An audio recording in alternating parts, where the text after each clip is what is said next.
Welcome to On the Bauble Podcast, episode 39. I'm your host, Subasa J. Ueda, and with me is my co-host, Yuki Lee Bender. In today's episode, we'll be begin talking about Monarch Limited and give you a big picture thoughts about the format. It's been a little bit since we've actually recorded a new podcast episode. What were you been up to so far? I've mostly just been enjoying the off season, to be honest. Work is pretty busy with the school year finishing up. So I've just been playing like a little bit of Fab, going to armories here and there, and then otherwise playing other games. I've been playing Street Fighter 6. I'm very bad at it, and I've been playing Honkai Star Rail as well, and just kind of filling in the time with other things before we ramp up to Dusk Till Dawn and National season. I guess we also had an RTN season that we kind of moved past. Like we recorded at the first week of RTN, and then we haven't recorded since, or something like that. Yeah, it's been a little bit hectic from my side. I'm back in school now for a little bit. It was like midterms, and I guess also just ended up having to take care of my friend's cat, so then I wasn't at my usual setup. It was like a little bit awkward to record, so we just didn't. And I was getting behind on editing, which I am now all caught up. And then now recording this, I have more to edit again. Perfect. The life of podcasting. How did RTN season go for you? I top for the first event. Yeah, it was the first event I went to. So I locked up my invite at a draft RTN. Ended up drafting. I think I just ended up drafting Ninja in that draft, and it was good. I just did my typical get as many 3 blocks as possible, get 0 pitch blues, and 1 cost big damage attack. How did you do in the RTN season? Yeah, the first event, I started off with a terrible Azalea deck. I went 0-2 and then got a bye. And then I managed to 3-0 the next pod for a 4-2, which I thought would be good enough with 19 players, but I actually ended up bubbling. Second RTN treated me a little bit better. I actually had the same record at the end of Swiss, 4-2. I went 3-0 with, I think, a pretty good Benji deck, was it? Definitely a ninja deck.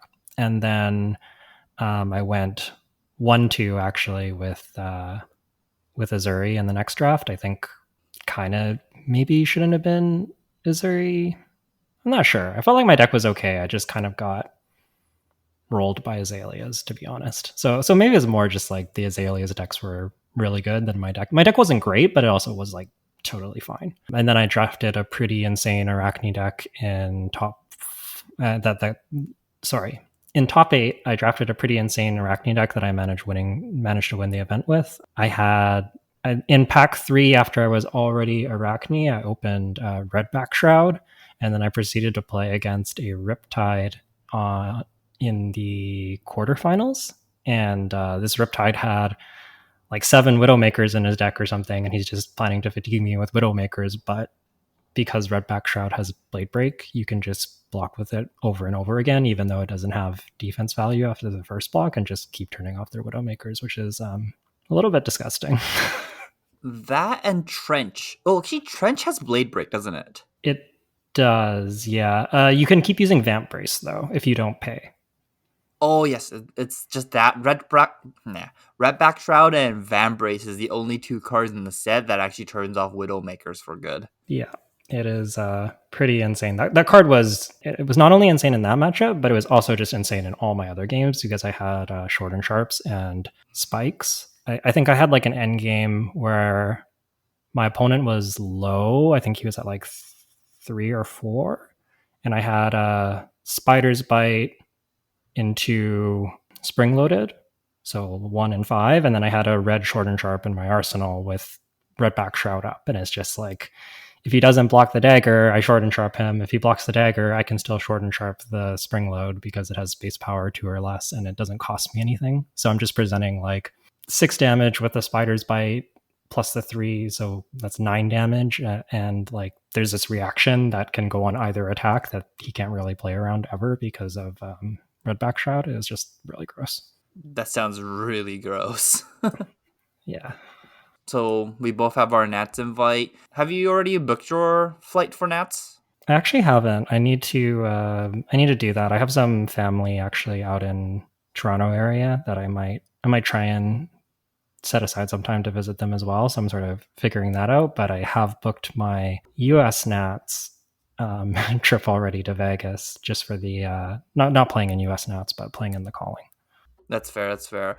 I actually don't think I'm gonna go to US Nats now. Being a student again, I'm like broke. I'm not working at all. I have no money. It's really sad not having money to go to these events. Yeah, especially I think anybody that's been listening for a while knows that Jay loves Vegas and poker and gambling. So surprise, like I would say surprised that you can't make it, but I also totally understand that when you're a student and you're not working, it's very tough. Yeah, and if I somehow randomly managed myself to like book a flight to Vegas and get there, it's like I have comped rooms and stuff like that too. So like it's not that expensive to actually like get a hotel and stay there. It's just like, oh my god, it's so cheap to go there. It's actually cheaper to go to US nationals than it is to go to my Canadian nationals. Yep. Yeah, that's so true. Yeah, I gotta book that flight soon before it goes up in price as well though. Ugh, Yeah. man. Costs. I might actually need to end up selling some random fab cards. Actually ended up sorting up my mythics and like legendaries, and I learned that I have like three tectonic platings, and I currently have like three grasp of Arknights I should get rid of. Oh, there you go. You can just sell those and pay for your Vegas trip. Yeah, or maybe I sell like an Eye of Fidelia because I haven't played that card for like over a year now, and that card is worth way too much money.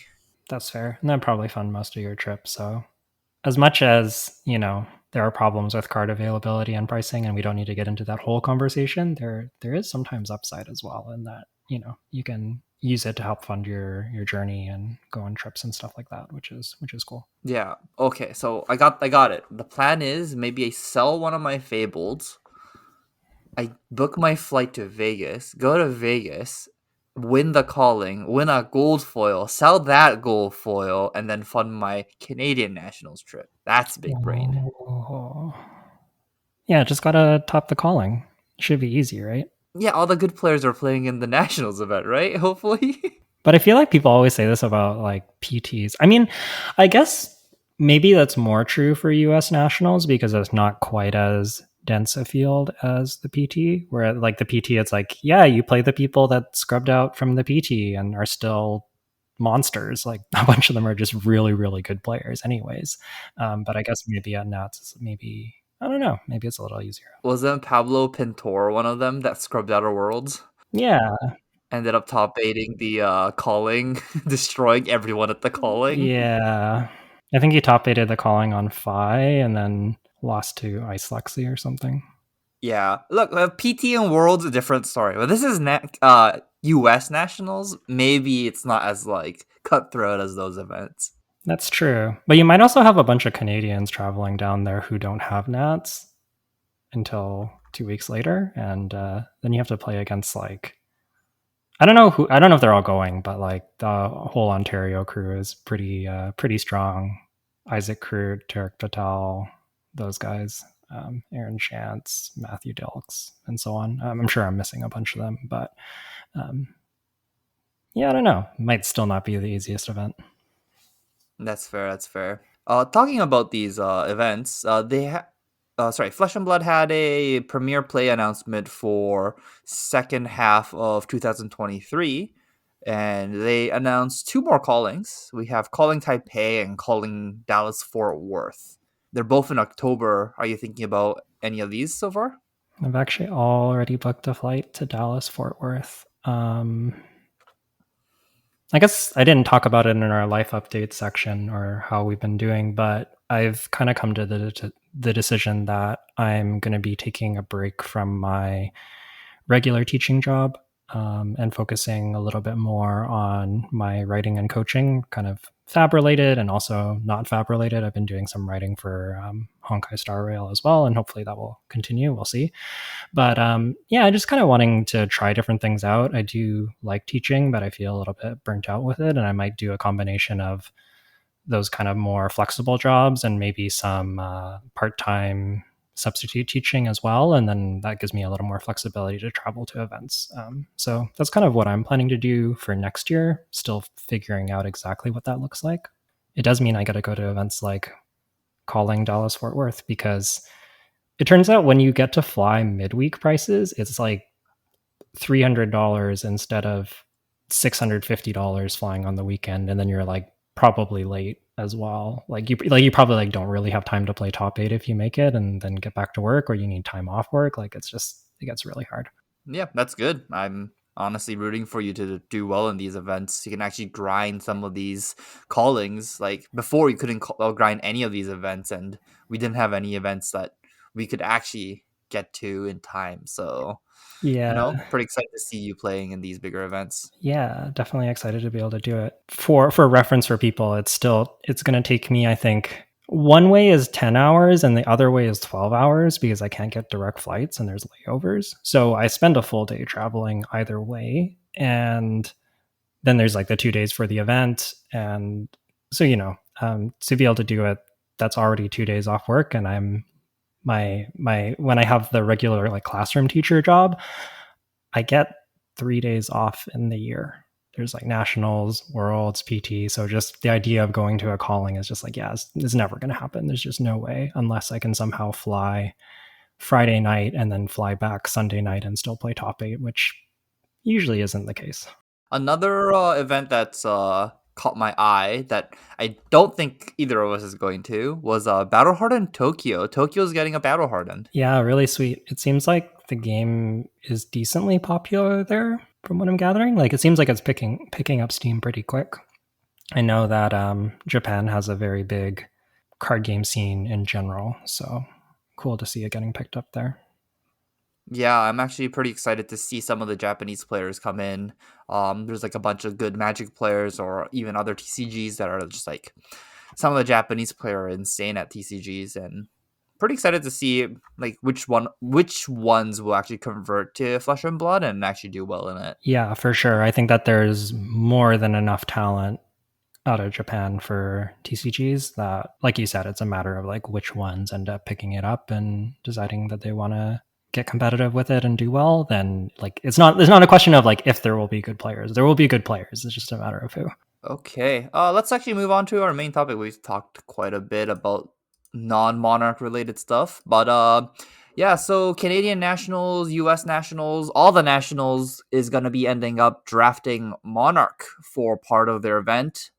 So we're gonna talk about Monarch. It's been when did this set even come out? Let's see, actually. Yeah. So while Jay's doing that, to give you some background, we both started around Monarch. I was playing a little bit before Monarch on TTS. Like I remember buying Crucible First Edition for reasonable prices in stores, but I was very much just like getting into the game and doing some online armories here and there. But Monarch was really when Jay jumped on board with Flesh and Blood, when I convinced him to play, and was our first kind of like that was the first pre-release that I went to. So Monarch is a set that we actually have played, and we've kind of talked about it before, but Vancouver tends to draft older sets because people here really enjoy drafting. So we actually have drafted, I don't know how much Monarch, like 15 times maybe. Yeah, I think 10 to maybe more. 15, 20, 10 to 20. I don't know exactly. It's like so spread out that it's hard to count. Yeah, I would assume about 20 times because some of the double drafts been like Monarch and Uprising or like Monarch Arcane.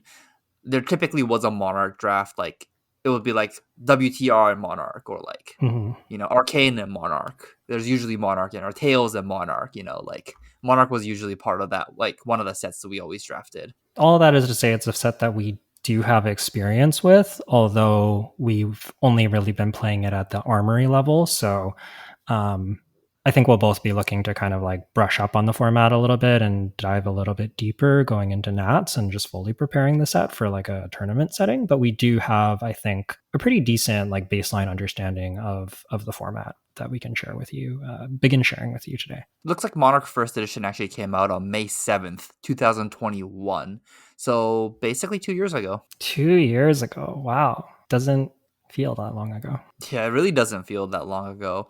And I remember Yuki, the way she sold the game to me was This game's not that expensive. You should try and play it.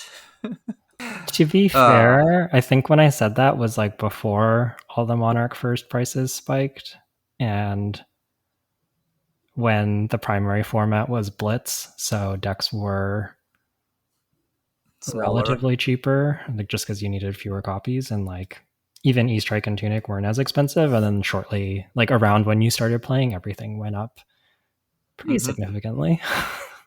Mm-hmm. Yep. Had to buy Command and Conquer. Had to buy E-Strikes as I was playing Chain back then. Carrion Husk, Skullcap. Oof. Yeah.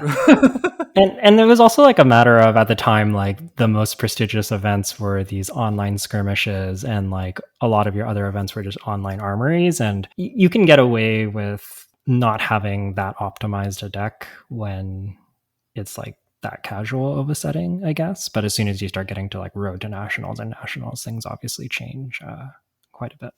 Okay, and then we'll just move right into the format breakdown. What do you want to start with? Let's talk a little bit about each of the decks and kind of broad strokes what they're trying to do. And then we can kind of talk about some of the key themes and some of the cards that you might be looking out for. We're especially going to be focusing on generics. But we do want you to have like a brief idea of each class before we kind of jump into that. And we will do our usual class by class breakdown in future episodes where we do one episode on Prism, one episode on Chain, and so on. So that is coming, but we want to give you like a little bit of background if you haven't played this format at all. You want to talk about Prism to start? I know that you've been pretty high on Prism lately. I think my personal thought is Prism is the strongest hero in this set. I'm just gonna read out the notes here. Prism is basically the guardian hero of the format. She has a lot of 3 blocks, and all of her attacks just hit very hard. Lots of blues for Iris. So Iris of Reality is the weapon. This weapon actually doesn't attack on its own, and you have to attack using auras that you create using cards or her ability. And then Iris turns that into an attack, and that will cost 3 resources to attack with. And then she has access to Go Again, which has how do I say this word? Inevitability. Inability. Say that again. Inevitability. I give up. Okay, yeah. Well, she has access to some Go Again. Yeah, she's usually like she has access to Go Again both from her Iris attacks, which come in for 4 Go Again. So it's sort of like Anathos, like a 1 card Anathos, but it has Go Again. So you can, if you have multiple shields, you can chain these together. And she also has cards like Spears of Surreality, which is a 1 for 5 Phantasm that has Go Again. So she is able to kind of go wide despite being the guardian of the format, and she does have the drawback of having Phantasm. But typically, the longer the game goes, the better it is for Prism because all of her cards are individually worth so much. And I think so long as you have an aura, she has the best weapon in the format. Yeah. And we're just gonna briefly remind what Phantasm does. So Phantasm reads, if this card is defended by a non-illusionist attack action card with 6 or more attack power, destroy this card and close a combat chain. So if a card has Go Again with Phantasm, if you pop it, it will never resolve the Go Again portion of the card. So you can actually stop Go Again with popping like Spears of Reality. Importantly, it does have to be non-illusionist. I think that part is not necessarily intuitive if you haven't played the set, but all of your illusionist attacks are not poppers. I remember the first time I played the Prism Mirror, we were like both popping each other, and I think we were playing on Discord, and then someone was just like, that's not how that works, right? And we're both like, oh, specifically has to be non-illusionist to pop. Very important. Let's move on to Chain. Do you want to talk about it? Yeah, so Chain is this very aggressive hero, kind of like in CC, that just like in CC is vulnerable to fatigue, especially with the 30 card deck, or sometimes you can play a few extra cards. I think the biggest thing to keep in mind with Chain is that you really need to have a plan on how you're going to win the game, because once you hit Shackle like 4 or 5, you're pretty much out of deck. So you don't have very many turns to win, and you need to have you need to have thought about that while you're putting your deck together and before the game starts. If you're just kind of going in and playing cards and then trying to figure it out, I think it's going to be too late. This means that sometimes you might be pitch stacking a late game. So this might be cards like Seeping Shadows, Riftbind, and Seeds of Agony as sort of like a big Riftbind combo turn at the end of the game is a common way to close out the game. Or you can just have access to enough Go Again and Blood Debt that you can just kind of run them over by making like 15 plus damage turns repeatedly. And I know that that tends to be a style that you kind of prefer for Chain. I like just playing better cards in general and pitching a blue and doing a lot of damage every turn instead of like doing like 40 damage on the last turn. You very much need to know like which of these versions you are, and we'll go in depth about that in the Chain episode. But just keep in mind, if you're playing Chain, you need to have a clear path to victory, whether that's lots of Go Again and ability to go wide, or and maybe do some arcane damage, or some kind of Riftbind pitch stack shenanigans to make like a 20 plus damage turn at the end of the game. Okay, and next is Levia. Levia is definitely a brute of the format. She has a lot of 6 power cards, so basically has access to the most amount of poppers in the format, which is pretty good against Prism. She has a bunch of 6 power attacks, but most of them will have Blood Debt, and there aren't any ways to play these Blood Debt cards from your Banish Zone. You would need to turn it off using her hero ability by putting more cards with 6 power into your Banish Zone to turn it off. And because of that, she is just like prone to, if she goes too low and is forced to block with her whole hand, she ends up dying to her own Blood Debt. And there's going to be a lot of balance between balancing how much pressure you can put on your opponent so they can't put too much pressure back at you, as well as trying to manage your Blood Debt in your Banish and being able to kill your opponent at the same time. So it's a pretty tricky deck to play, and like honestly requires a pretty big brain. How do I say it? Like, even though it's a brute, you need to have a pretty big brain to be able to play Levia, and definitely one of the trickier heroes to like put a deck together. But if you can put everything together properly, it's a pretty powerful deck. Yeah, she can do some of the most above rate things. Like she has cards like Graveling Growl, which is a 1 for 7 at red that requires you to have banished a 6 power to play it. But just access to cards like that that are way above rate does make her very strong.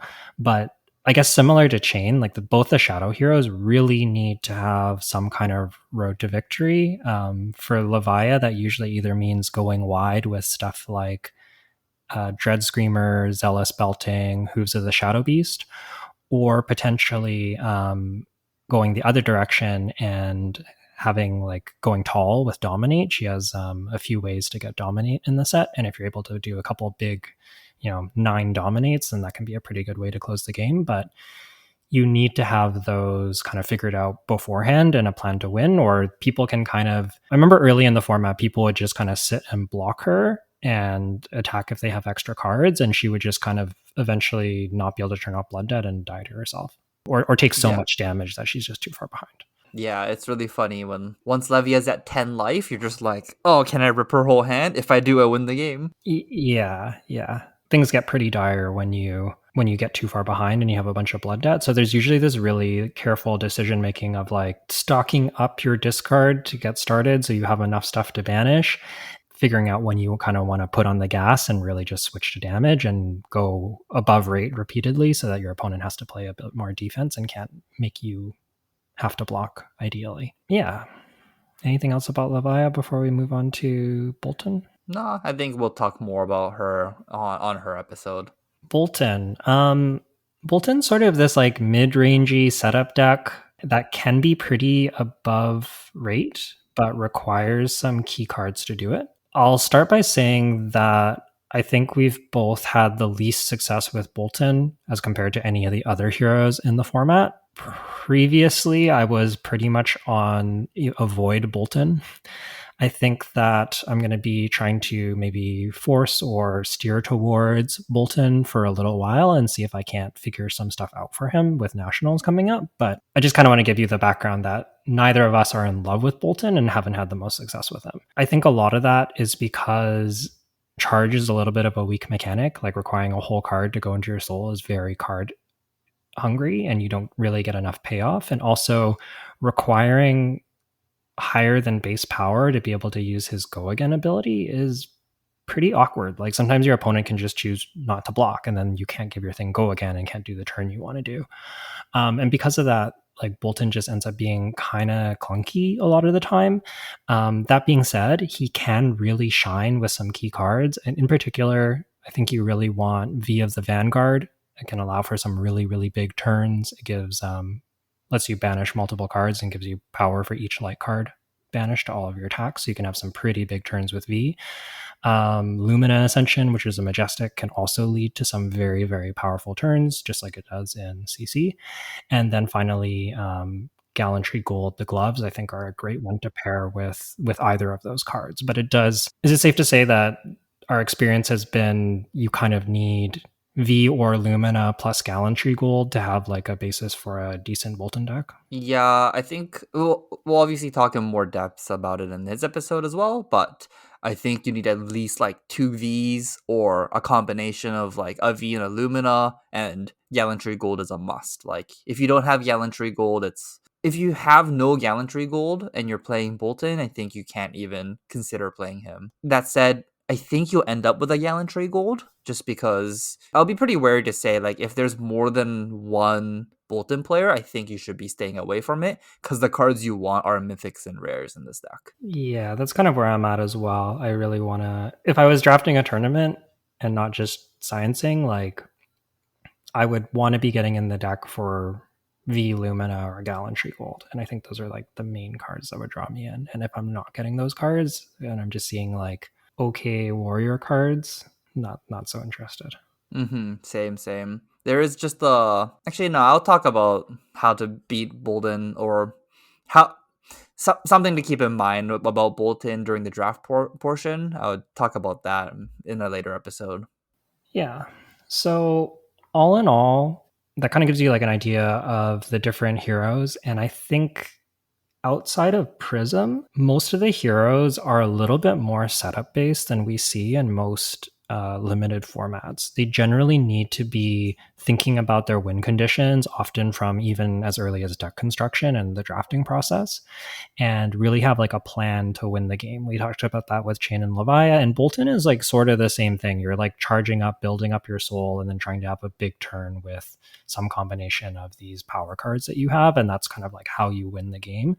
And even Prism does have some ability to set up, although because she tends to have the best late game, she can also sometimes get away with just playing pure value and not having to have that setup. But she is capable of doing stuff like, you know, Phantasmify on dominate attack and make it have no go again with the gloves Dreamweavers, and then you can do like a 10 dominate or something like that pretty easily. And so, you know, she does have the ability to set up these like really powerful game closing plays, but she doesn't require it as much as the other heroes.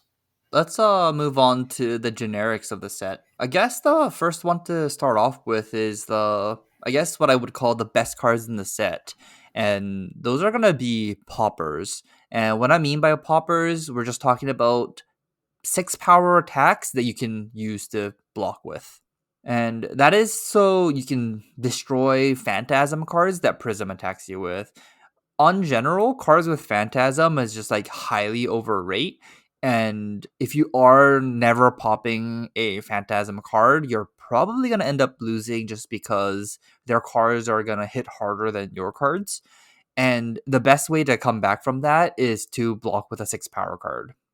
In this set, we have 4 poppers at common. We have 1 at rare in the generic slots. Light has 1 popper at rare and mythic. Warrior has 1 mythic. And Shadow has a common that can pop at yellow and red, and a couple of the specializations that Chain and Levia can play that are also poppers. And then, needless to say, Levia is a brute, so she has multiple cards that are poppers.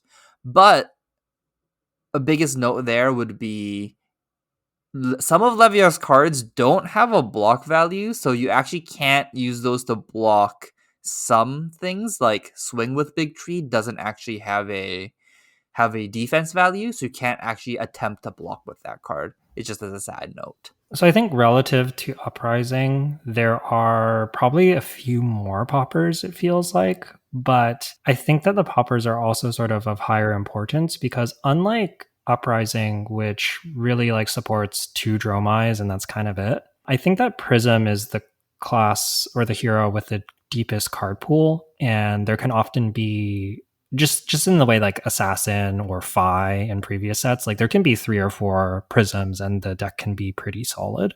Especially 3. I think 3 prisms is like still pretty good for the prisms. And because of this, like you're going to be seeing quite a bit of prism in your pod most likely, and having access to some of those poppers really does change the matchup. So for me, I'm picking up these poppers like pack one, pick one. Almost nothing is beating it unless I guess probably some legendary pieces would probably beat these poppers, but other than that, I can't really think of any cards to pick these poppers over. Is that the same kind of evaluation you have so far with the poppers as myself? I might be slightly lower on them than you are. I think I still pick them very, very highly, and I'm pretty happy to pack one, pick one them, but I might pick specifically like really like flexible and powerful cards like Howl from Beyond is red is like a pretty high pick because it goes in either deck, Leviathan or a chain, and it's very strong. I'm trying to think of like if there's many others, but some of those cards are really good. I'll sometimes pick the what we're going to talk about next, which is the class specific equipment, because I think all of that is really strong. And I guess the way I view it is like if I see like a Hooves of the Shadow Beast or something, if I pass that Hooves, I think I'm giving a pretty big Leviathan signal. And also, if I try to draft Leviathan afterwards and I'm missing that Hooves, like I'm pretty unlikely to see another one because like on average is going to be about 2 in the draft. I've passed one that someone's certainly going to take. And then like the chances of me seeing another one, it just might not happen. And if my deck doesn't have Hooves, it's just similar to Bolton without Gallantry Gold. It's just much, much, much worse. And so I'm pretty happy picking up those class equipment as like a early pick just to give myself the option to draft that and have access to that equipment if I do wind up in that class. But I think outside of those like super premium cards, I'm picking the poppers next. I think I'm just like less willing as you to like pick up these class specific cards when I don't actually want to end up in those heroes anyways for myself. So I think I ended up picking the 6 power cards before all that to make sure that I have access to them even if I end up in a hero that's not Prism. That's fair. That's fair. Yeah, I think sometimes my drafts are like pack one, pick one Hooves, pack one, pick 2 Aether Ironweave, pack one, pick 3 Gallantry Gold, and I'm just like, great, I can play any of these. It's fantastic. And then other people are upset.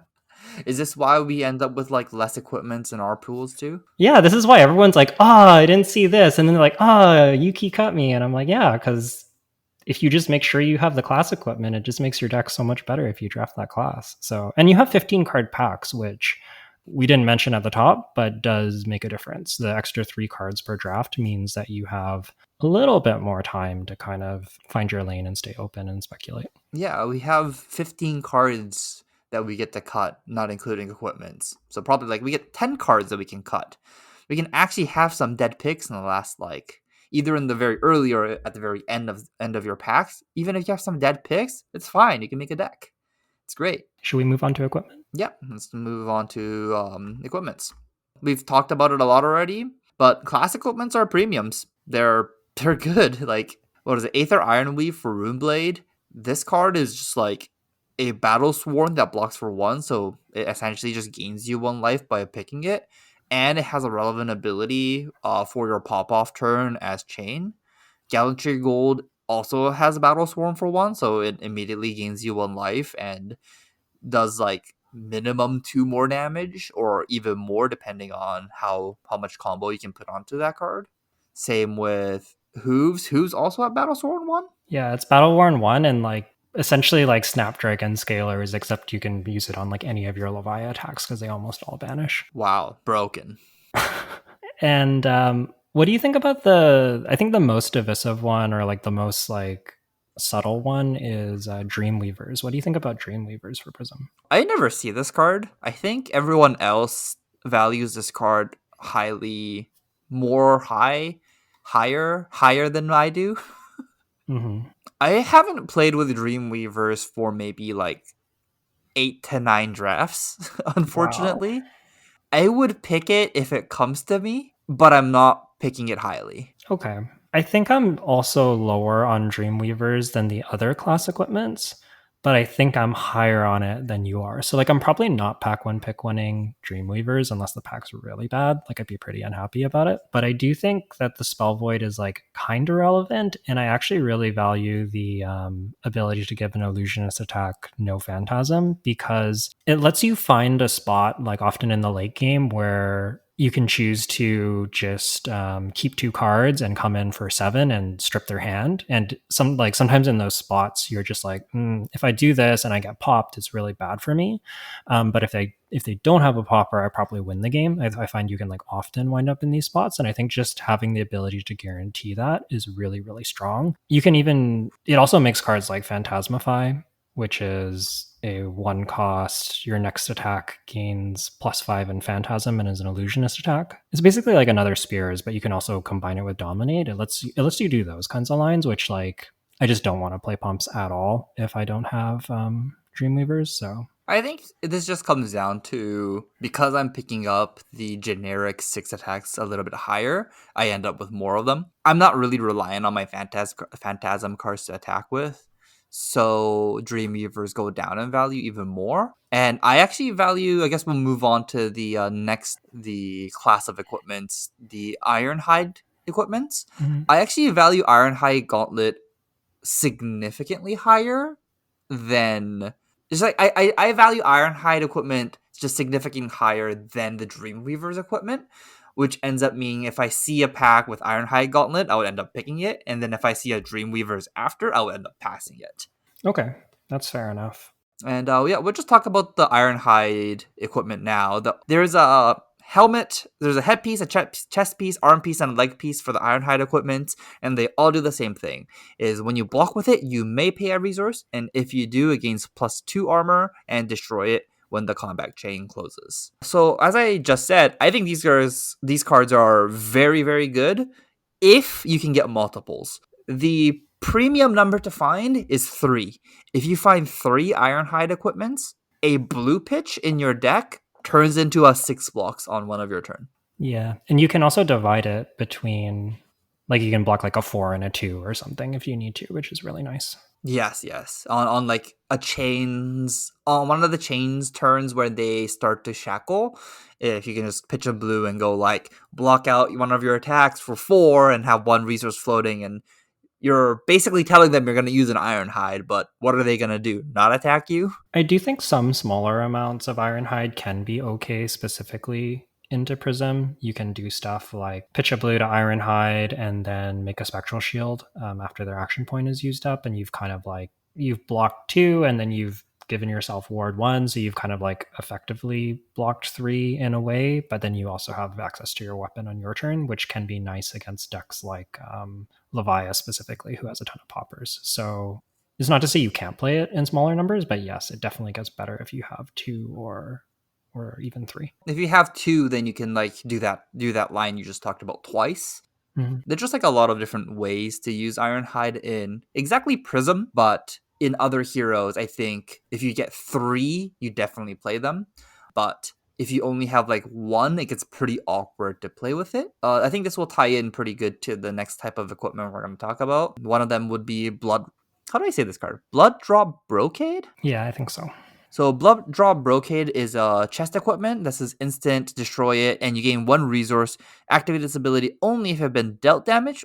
Sorry, if you have dealt damage or been dealt damage this turn. And this actually combines pretty well with one of your Ironhide equipments, where if on a turn that you took damage, if they're attacking with Go Again cards, you can actually activate a Blood Drop, generate the 1 resource, and block with an Ironhide, which then, if you have 1 blood drop, you can play 1 Ironhide pretty comfortably. Yeah, that's definitely a good combination to look out for. And the other use I've had with this, Prism can use it to play her yellow rare auras that cost 4. I find those cards are like really hard to play in limited.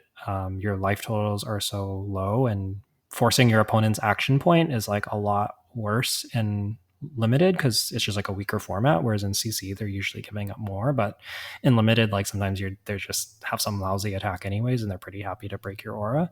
But if you can play it off a blue pitch and blood drop, it makes a lot of them significantly more playable. So another kind of use for it to look out for.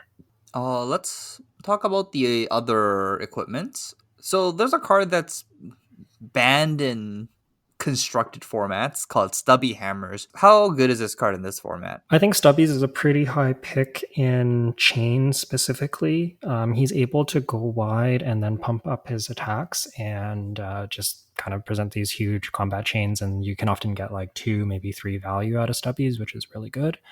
But it's also a card that often will come a little bit late because it doesn't really fit into Prism or Levia. They don't tend to have the three base power or less clause satisfied very often. I feel like Stubbies is also intended to be like viable in the right Bolton deck because Bolton has like I feel like there's this like package for Bolton. Like he has these like 3 power, 0 cost charge cards and like there's like belittle minnowism, which we'll talk about soon. So I feel like there's like supposed to be a package here that works with Stubbies, but I've personally never been able to pull it off. And I think competing with Gallantry Gold is a little bit awkward. So there might be something there, but I haven't actually seen it come into fruition, and it might just be bad. The only cards that gets buffed in Bolton, like the class specific card, is like Bolt of Courage, which is a 0 for 3, and Engulfing Light, which is also a 0 for 3. And actually, every other card hits for more than 3 at red. So it is a little bit awkward. And it also combines with like overload technically because your overload goes up to 4. Have to be like a bit careful if you're against Prism or something or they have equipment, but I don't know if it's a real deck or not, but it's something I've thought about before. Okay, that's fair, that's fair. And I guess the last card will be Time Skippers. I personally almost never play this card. It's a little bit difficult to get this to start working. Where have you played this card? I like this card specifically in Chain for the late game, and I think probably as a prerequisite to playing this card, you need Aether Ironweave to go with it because you get the 2 resources and it makes it just so much easier to actually pay for. But I think you usually want either Time Skippers or Seeping Shadows in Chain if you are going for like an endgame pitch stack because it's just there's not that many sources of extra go again in the set. Like there's like Captain's Call, but it's rare. So just being able to give your Blood Debt go again or gain extra action points is actually pretty good for your final turn. So if you're setting up like chain pitch stack endgames, Time Skippers might be like an important piece for that. Yeah, but again, something you can expect to pick up late. I don't think other decks really want it. I typically just end up picking up an Ironhide leg somewhere, and then Time Skipper never becomes a pick after that point for me. Yeah, fair enough. Okay, so I think that was all the generic. Actually, that was basically all the equipment. There aren't any generic legendary equipment. We can touch up a little bit on the legendaries in this set.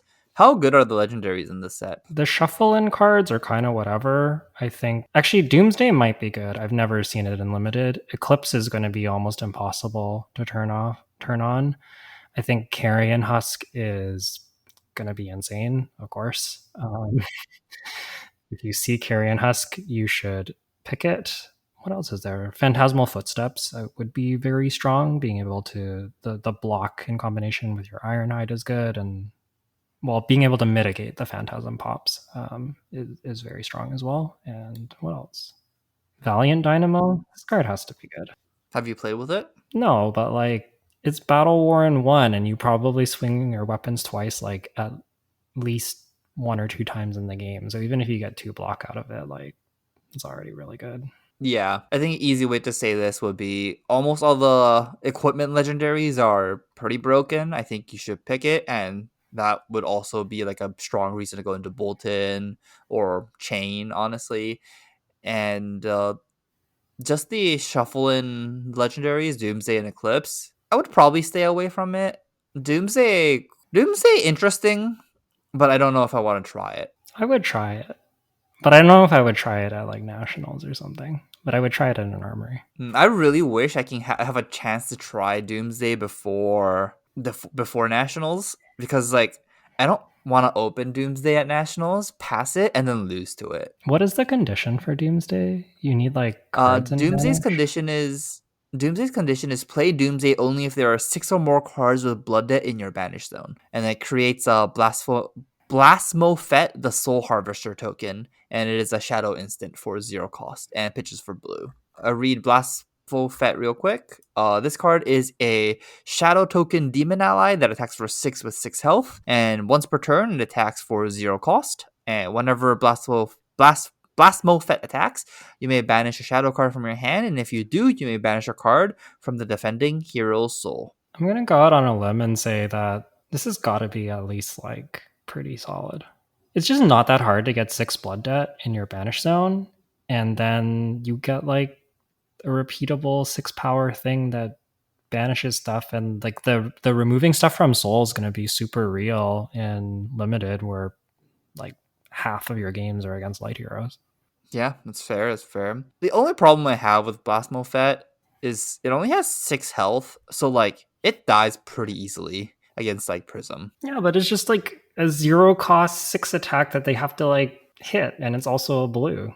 How is that not insane? Okay. You know what? It's if I think of it as a blue 6 power attack, you're right. That is pretty good. Yeah. That also gains you 6 life. Okay. You sold me. That card's okay. Card's probably pretty good. Haven't played with it, but like surely it's good, right? That's fair. That's fair. Okay, let's move on. We have the next topic we have would be the Brandish Belittle Minnowism combo with, I guess, the Stubby Hammers as well. So the base 3 power package. Did you want to talk about this? They're good. You can draft them pretty aggressively. I think Brandish is just a pretty solid card in general. 1 for 3, and then 1 for 3 go again is just like pretty solid. And then you also sometimes like they want to block it, or it's essentially like a leg tap. Belittle Minnowism is strong and constructed and very strong in limited if you can make it work as well. You do need to draft both these pieces pretty aggressively to get it, at least in our meta. But when you usually, if you start drafting it aggressively, you tend to get the other pieces. So you kind of get rewarded for picking it early. And I think its best home is probably Chain. Yeah, I think so. Red Minnowism is just good to play, and Blue Minnowism is just a resource. So, like, it depends on like which part of Belittle you're looking for. If you're looking for Belittle to generate you resources, then you're really aggressively looking for the Blue Minnowism. And if you're looking for Belittle as like a damage card, then you're gonna be aggressively looking for the Red Belittles and the Red Minnowism together. So, like, honestly, there could be 2 people picking up Belittle for 2 different styles of decks. And if you're really looking for the resources, you can just pick up blue Belittles and blue Minnowisms, which is fine just to generate resources. But if you need the damage, then red Belittle with red Minnowisms would be pretty good. Or you can have a combination of both, which is like pretty insane when you have that like modal selectability. If you have like red Belittles with red Minnowism and blue Minnowism. Just as a side note, if you are drafting Blue Minnowism, you only actually need 1 copy. If you pitch it, it goes back into your deck. You can go look for it again, and then you can pitch it again. So it's like the constructed thing of if you only actually need to play 1 Minnowism blue with 3 Belittle reds kind of thing. You can have multiple Belittles and only 1 blue Minnowism. It gets a little bit more awkward if you're playing the red Minnowism, then you would need multiple red Minnowism for your multiple red Belittles. Although I think specifically in Chain, like you are kind of short on, like it feels like you have to work a little bit to get your non-attack count up, especially like good non-attacks. And so if you have enough 3 powers, Red Minnowism is like also just an okay card. Yeah, card good, card strong. 0 for 3 go again. Yep. Probably the last kind of like power card to look out for is Zealous Belting.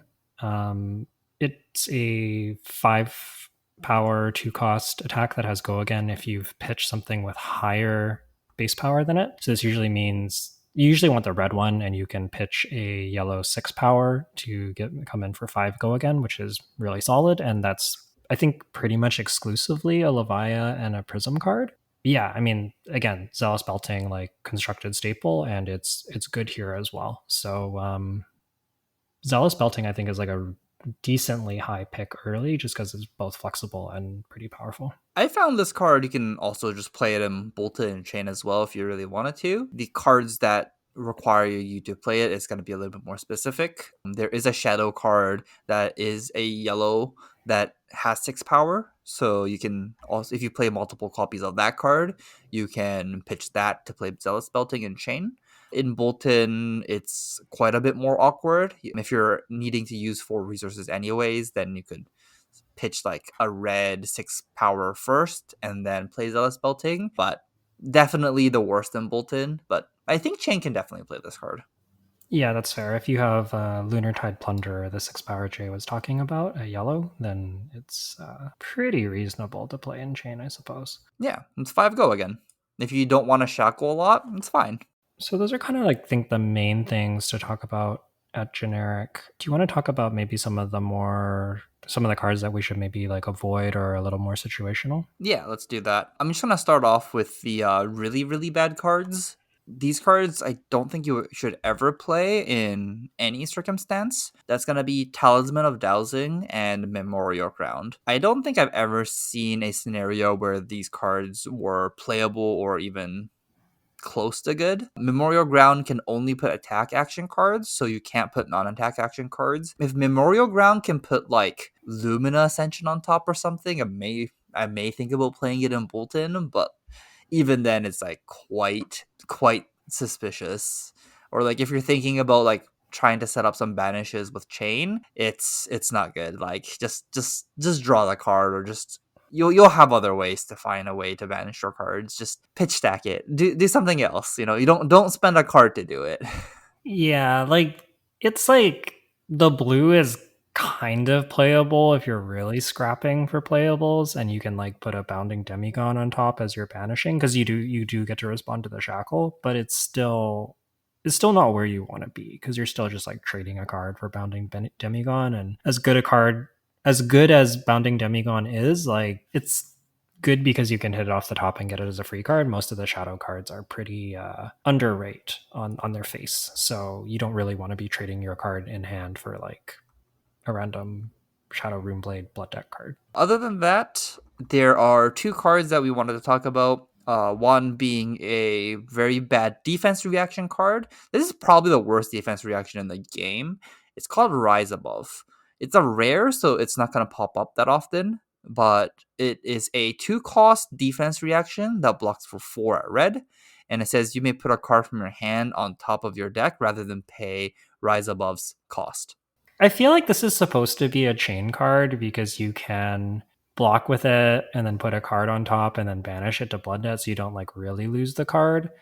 The problem is like chain is so aggressive and people are so often just trying to fatigue you that you really don't end up wanting defense reactions in your deck anyways, is my feeling on it. So I don't know. Yeah, same. Honestly, a better card to block with would be just like pound for a pound, which is a popper. Like that card just Yeah. blocks basically as well as Rise Above.